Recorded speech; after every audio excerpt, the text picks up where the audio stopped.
mediador. E ele tinha um contato direto com o Senhor. A minha Bíblia diz que Adão falava com Deus, e Deus falava com Adão, e Adão ouvia a voz de Deus, e Deus ouvia a voz de Adão. Tamanha intimidade, tamanho elo, que agora estava sendo quebrado ali no Éden. Mas eu tenho uma palavra de vida para você. Eu venho lhe dizer nessa noite que para todo projeto de morte que Satanás possa traçar contra os projetos de Deus na sua vida, Deus tem um projeto de vida muito maior. Eu venho como profeta de Cristo nesta noite lhe dizer que toda arma de Satanás preparada contra a sua igreja não prevalecerá. E é isso que nós vamos ver aqui. Satanás achou que tinha vencido. Satanás achou que havia traçado um plano perfeito. Mas perfeito só tem um Jeová.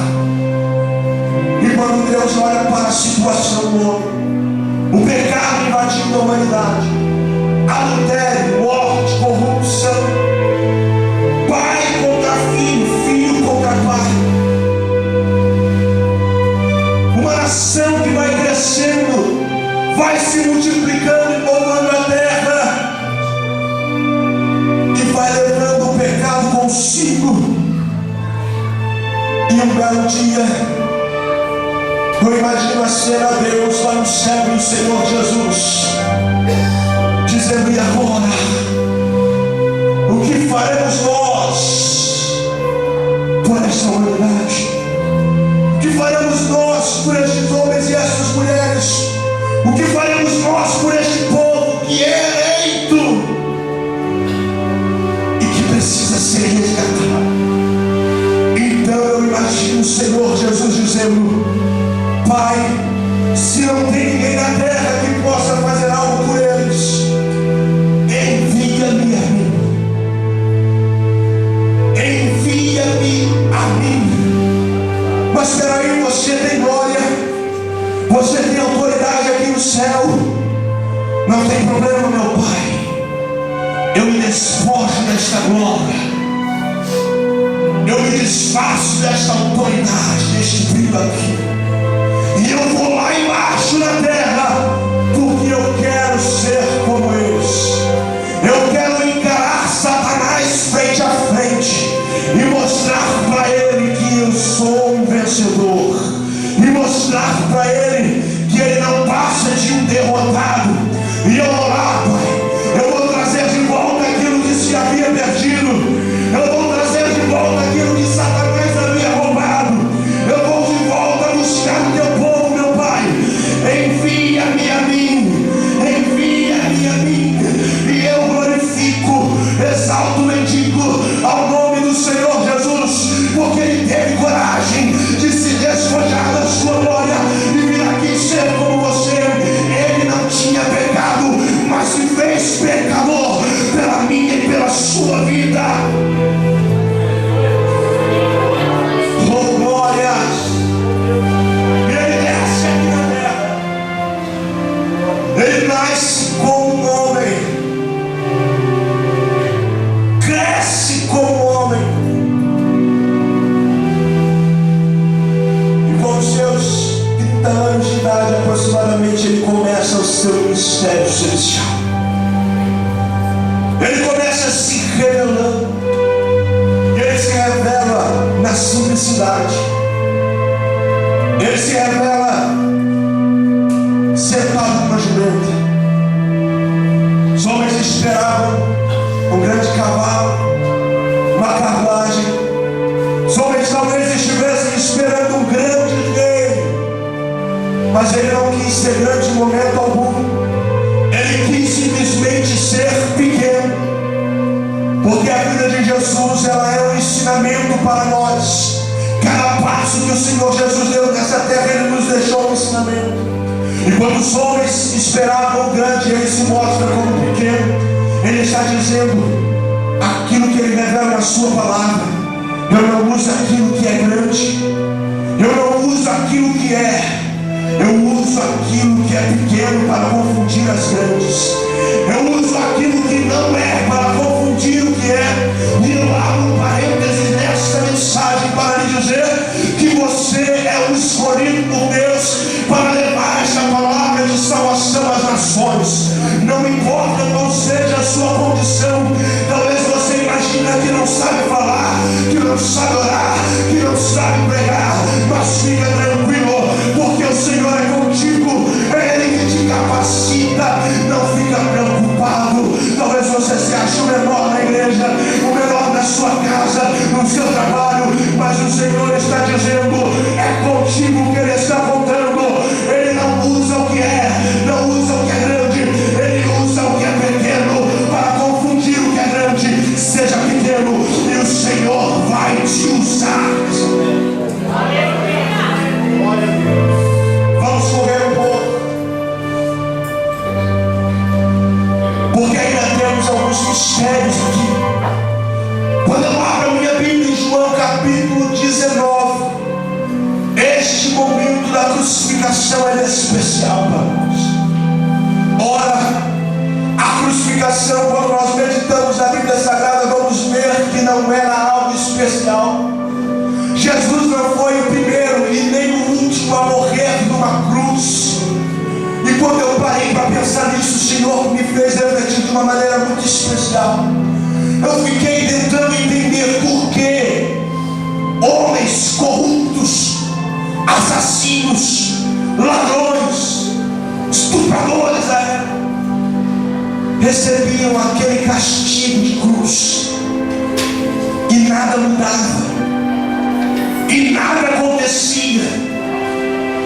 E o Senhor me fez entender o peso da cruz do Calvário. A minha Bíblia diz: levando ele as costas a sua cruz. A Bíblia diz que a cruz era tão pesada que por vezes ele tropeçou no meio do caminho.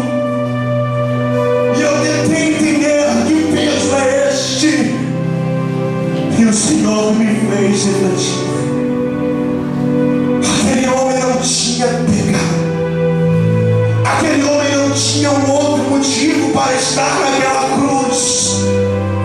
Ao ponto que os homens que o acusavam tentaram de tudo, condenaram, mas não conseguiram.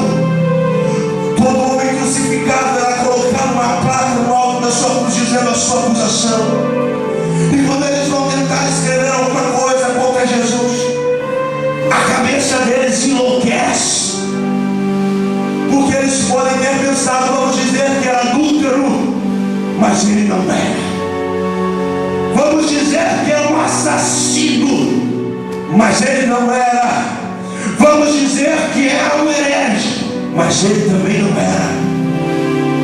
Então o homem teve que reconhecer: não temos motivo para crucificá-lo. Escreve lá: este é o Rei dos Judeus.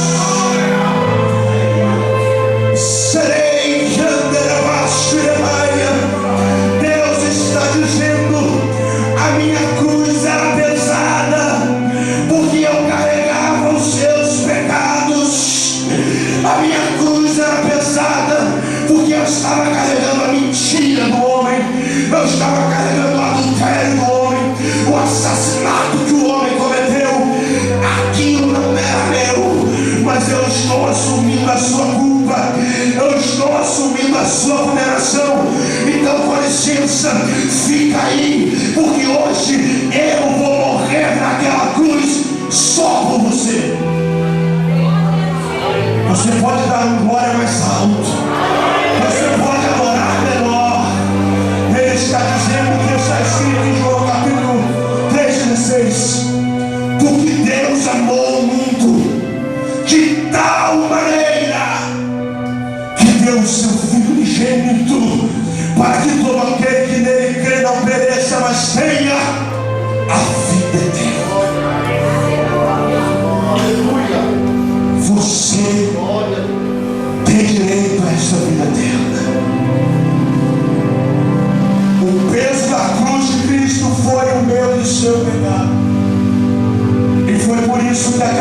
se tornou tão especial. Foi por isso que até hoje nós ouvimos falar nesta crucificação, neste processo tão doloroso. Ora, quando eu olho muitas vezes na mídia, teatros, filmes, atores que tentam representar este momento da crucificação, e às vezes nós choramos, mas eles não chegam nem perto daquilo que o Senhor passou. Nós jamais vamos entender, nós jamais sentiremos a dor que ele sentiu.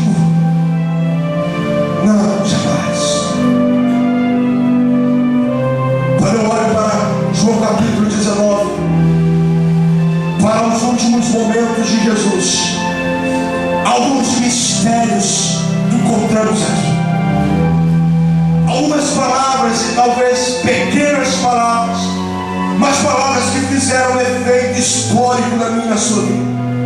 Ora, o momento da crucificação era algo muito doloroso. A cruz que deram para Jesus não era dele, era de um homem muito mais forte, alto, comprido. E quando eles pegam a crucificar Jesus, e eles prendem uma mão, a outra mão, os pés, eles precisam esticar Jesus. O processo natural da crucificação, ele traz asfixia, porque a caixa torácica se comprime e fica difícil respirar. Ele precisa fazer uma força descomunal. E ora, quem está com falta de ar não fala muito, porque precisa pegar fôlego. Talvez por isso Jesus falou um pouco na cruz. Mas as palavras de Jesus na cruz do Calvário surpreendem a todo mundo. A primeira delas, ele está dizendo assim: Eli, Eli, lama sabachthani. Quando ele fala isso na cruz, os homens que estavam ali embaixo não entenderam. Por quê? Porque Jesus, quando pregava, geralmente ele falava em grego, hebraico. E quando ele diz Eli, Eli, lama sabachthani, ele está falando em aramaico. Os homens lá embaixo, porque não entendem, começam a dizer: lá está o Messias, chamando por lá está o homem que se diz o rei dos judeus e não pode se salvar. Eles não entendem o que Jesus estava dizendo. Jesus estava dizendo assim: Deus meu, por que tu me desamparaste? Deus meu, por que me desamparaste? Às vezes não entendemos esta expressão de Jesus. Alguns teólogos dizem que neste momento o céu se abre e Jesus Cristo vê Deus de costas para ele. E ele diz: Pai, porque tu estás de costas para mim? Porque me desamparas neste momento tão crucial na minha vida? E eu perguntei ao Senhor: por quê? E o Senhor me deu o entendimento dessa pergunta de Jesus. E o Senhor me fez entender, como eu disse, que tudo aquilo que Jesus passou nesta terra foi para nos ensinar. Jesus morreu na cruz para que eu e você não morrêssemos nela. Jesus deu a sua vida para que eu e você tivéssemos vida. Quando ele diz: por que me desamparaste? O Senhor me faz entender. Quem aqui gostaria de ver o seu filho sendo morto?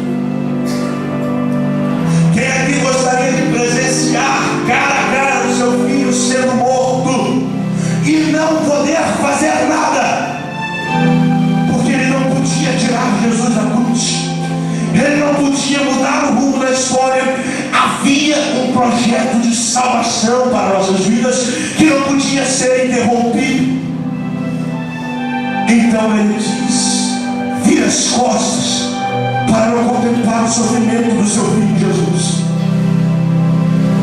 Deus está te dizendo nesta noite: Ele sofreu para que você não sofra. Sabe o que Ele está dizendo? Vai muito mais além do que isso. Escute e receba esta palavra. Deus está lhe dizendo que o homem pode te abandonar. Todos podem te abandonar. O seu melhor amigo pode te abandonar. O seu pai e a sua mãe podem te abandonar. Talvez você troque dizendo: o meu filho não quer mais saber de mim. Talvez você esteja passando por uma situação do tipo: o seu marido, a sua esposa pegou as suas malas, foi embora, e você esteja se sentindo sozinho. O meu Senhor nesta noite vem te consolar e te dizer: Ele foi abandonado na cruz para você não ser abandonado. Você não está sozinho. Você jamais estará sozinho. Ainda que você passe no vale da sombra da morte, você pode contar com a mão protetora, salvadora do teu Senhor. O que você não pode ver, você pode talvez não estar até sentindo, mas tenha a convicção de que você não está sozinho. Deus está contigo.